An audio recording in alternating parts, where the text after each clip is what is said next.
कैसा दान आपको पितरों की कृपा दिलाएगा, कैसा दान आपके भाग्य को मजबूत करेगा, कैसा दान आपको फ्यूचर में फायदा ही फायदा पहुंचाएगा, साथ ही कैसा दान आपको पाप का भागीदार बना सकता है, आपकी किस्मत बिगाड़ सकता है। आइए पंडित जी से अब समझते हैं।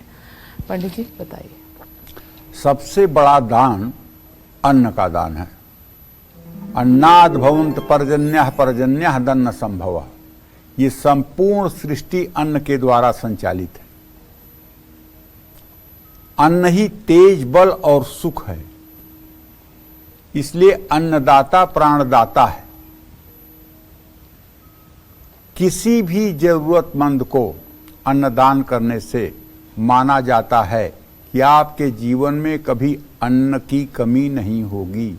मां अन्नपूर्णा की कृपा सदैव आप पर रहेगी। अन्नपूर्णे सदा पूर्णे शंकर प्राण वल्लभे ज्ञान वैराग्य में देहि भिक्षाम देहि च पार्वती। मां अन्नपूर्णा की कृपा ऐसे लोगों पर अनवरत बरसती है जो लोग दैन्य भाव से, विनीत भाव से, विनम्रता के साथ अन्नदान करते हैं। जरूरतमंद लोगों को भोजन कराते हैं, लेकिन विनम्र भाव से, विनीत भाव से, अहंग भाव से नहीं। बिना पके अन्न का दान करें तो उससे ज्यादा पुण्य मिलता है। भूखों को भोजन खिलाने से हमारे पितर प्रसन्न होते हैं, शनि भगवान प्रसन्न होते हैं। अन्न का दान हमारे भविष्य के दुर्भाग्य को दूर करने में मदद करता है। ये संसार अन्न से ही बना है। अन्न एकमात्र ऐसी वस्तु है जिसमें शरीर के साथ साथ आत्मा भी तृप्त होती है। अन्न का मतलब केवल चावल गेहूं नहीं, अन्न का मतलब वो हर वस्तु जिससे शरीर का पोषण होता है।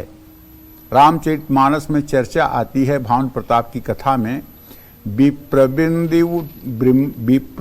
उठ उठी गृह जाहूं, है बड़ी हानि अन्न जनि खाहूं, भई रसोई भूसुर मांसु, सब उद्ज उठे मानि विश्वासु।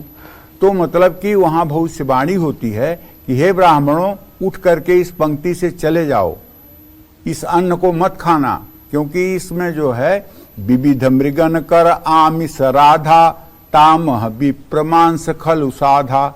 ये आपके सामने जो अन्न दिखाई दे रहा है ये सब मायावी है, ये अन्न नहीं है, ये मांस है, और ये तमाम प्रकार के जंगली जानवरों का मांस है, और इसमें ब्राह्मण के मांस को भी मार करके डाला गया है। इसलिए है बड़ी हानि अन्न जनि खाऊं, भई रसोई भूसुर मांसु, सब द्विज उठे मानि विश्वासु। और सब लोग उठ गए और भानु प्रताप को श्राप दिए, जिससे वो रावण बना।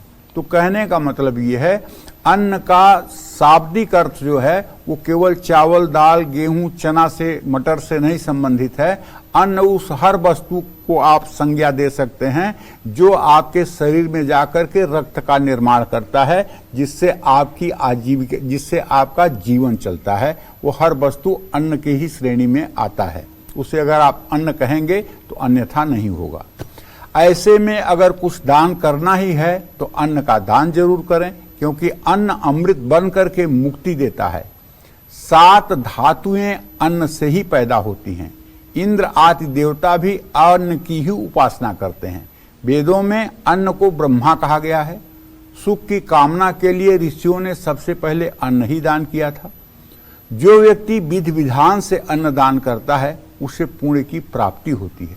कैसा अन्न दान करने से पुण्य नहीं, पाप के भागीदार बन सकते हैं, ये भी मैं आपको बताता हूं। बासी भोजन या खराब हो चुका भोजन अगर किसी भूखे व्यक्ति को भूल से आप खाने के लिए दे रहे हैं तो आप नरकगामी होंगे। जूठे भोजन का दान किसी को आप कर रहे हैं तो आप नरक के भागीदार होंगे।